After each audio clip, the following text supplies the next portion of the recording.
नमस्कार, स्वागत है आपका JJN न्यूज़ पे। मैं हूं आपके साथ दीपांशु कुंवर। आज हम मौजूद हैं इंदिरा नगर उत्तर उजाला के पास और यहां पर बहुत सारे लोग भी मौजूद हैं मेरे साथ, आप वीडियो स्क्रीन पे देख पा रहे होंगे। और चर्चा का विषय ये है कि कुछ समय पहले आपने देखा होगा कि हल्द्वानी की जो राजनीति है, उत्तराखंड की जो राजनीति है, उस पर एक बहुत बड़ा चेंज आया। हुआ क्या कि इंदिरा हृदयेश की आकस्मिक मृत्यु हो गई। उसके बाद सियासत अपने आप में, जो हल्द्वानी की एक कुर्सी है, वो अपने आप में बहुत ज़्यादा महत्व रखती है। उसी कुर्सी के बारे में आज हम चर्चा करने वाले हैं। यहाँ पर बहुत सारे लोग मौजूद हैं मेरे साथ। मैं आपका नाम जानना चाहूँगा। मेरा नाम सर रवि गुप्ता है, व्यापार मंडल में जिला अध्यक्ष हूँ मैं जी। और जो इंदिरा हृदयेश की कमी खली है वो बहुत बड़ी क्षतिगत है। किसी पार्टी से संबंध रखते हैं? पार्टी तो अपनी अपनी सोच विचारधारा है। कोई पार्टी लिंग भाजपा से ज़्यादा बिलोंग करता हूँ। तो आपको क्या लगता है कि इंदिरा हृदयेश के बाद कौन ऐसा नेता होगा जो इस कुर्सी की भरपाई कर पाएगा? चर्चित नाम तो सुमित हृदयेश का चल रहा है और मुझे भी यही लग रहा है कि सुमित हृदयेश विधायक बनेंगे।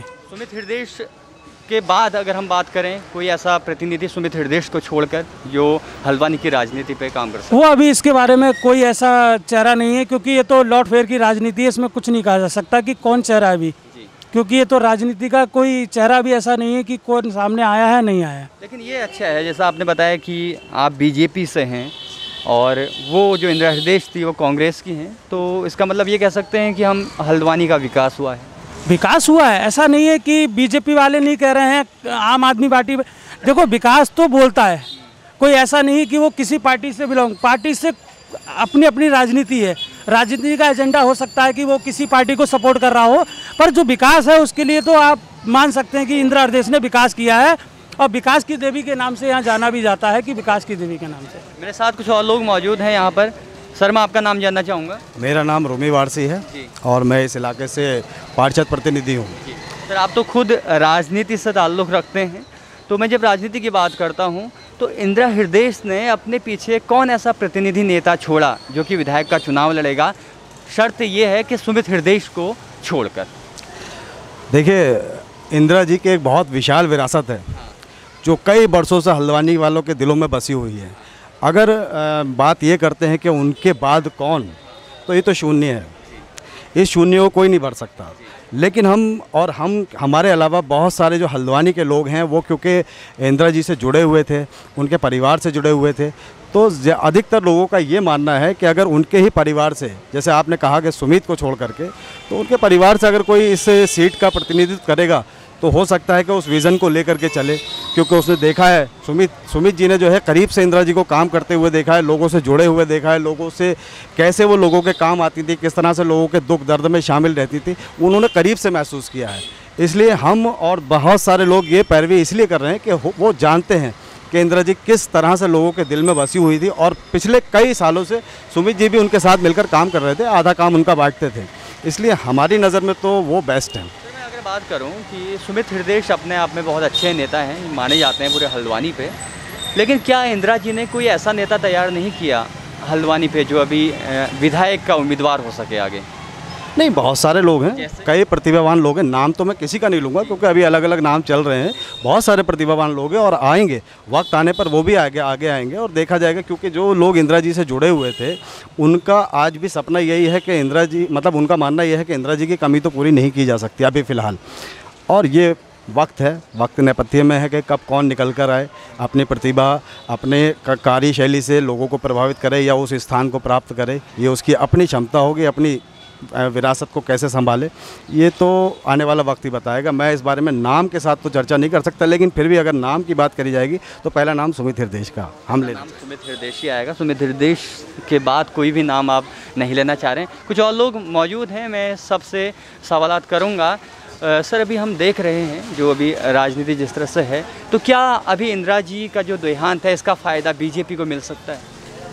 नहीं, ऐसा नहीं है सर। देखिए, यहाँ की जो सीट है ये एक विधायक की सीट है और इंदिरा जी की जो सीट है बहुत पक्की सीट है।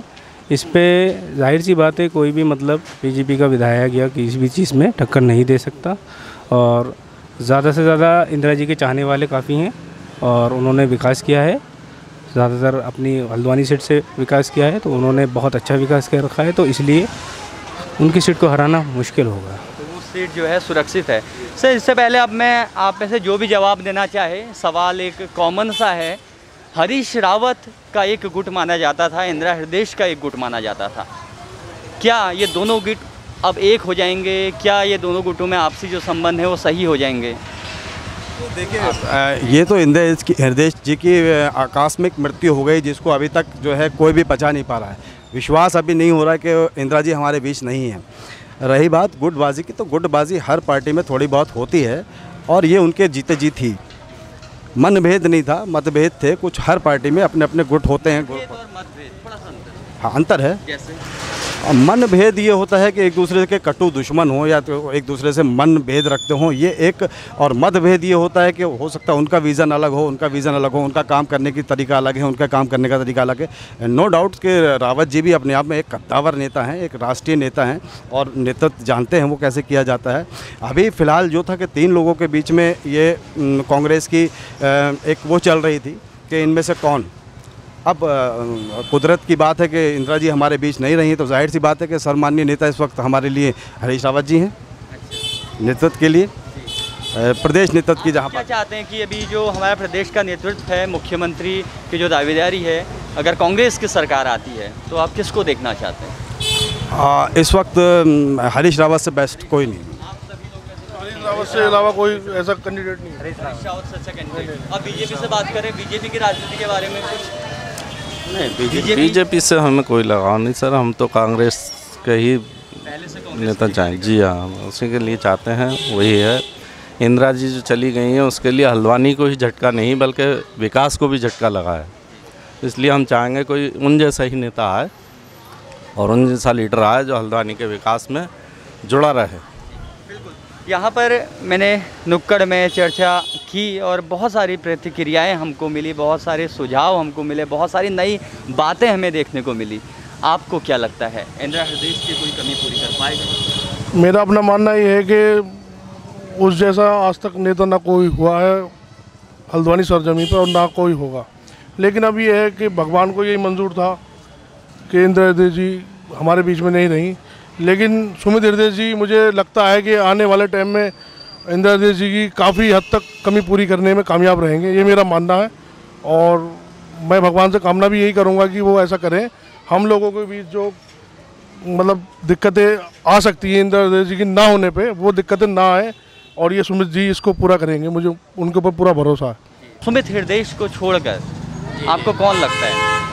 देखिए, माननीय नेता प्रतिपक्ष जो हम लोगों को यहाँ पे छोड़ गए हैं, विकास की देवी वो खिलाई जाती हैं, उनका आकस्मिक निधन होने से ये तो हकीकत है कि शहर में बहुत सन्नाटा सा छा गया है, क्योंकि उन्होंने शहर के विकास के लिए बहुत करा है और विकास की देवी के नाम से वो जानी भी जाती हैं। कौन लगता है आपको? और आगे के लिए देखते हैं, क्योंकि कई लोग फील्ड में भी हैं और सुमित हृदयेश जी इसका दावेदारी में लगे तो हैं। और कौन कौन से नाम आपको लगते हैं कि होना चाहिए इसमें होने के लिए, विकास के लिए? देखिए, सबसे ज़्यादा जैसे कहते हैं सुमित हृदयेश जी हो गए, समाजवादी पार्टी से हमारे शुएब अहमद जी हो गए हैं। नगरों से, कस्बों से, और जब हम ग्राउंड रिपोर्ट पर गए तो उन सभी का यही कहना है कि 22 का चुनाव जब भी होगा, अगर नेता के रूप में हमारे सामने कोई व्यक्ति होगा, विधायक के रूप में कोई व्यक्ति होगा, तो वो सुमित हृदयेश होगा। मेरा नाम दीपांशु कुंवर है, मेरे साथ वीडियो जर्नलिस्ट के रूप में मौजूद हैं हमजा। आप देख रहे हैं JJN न्यूज़।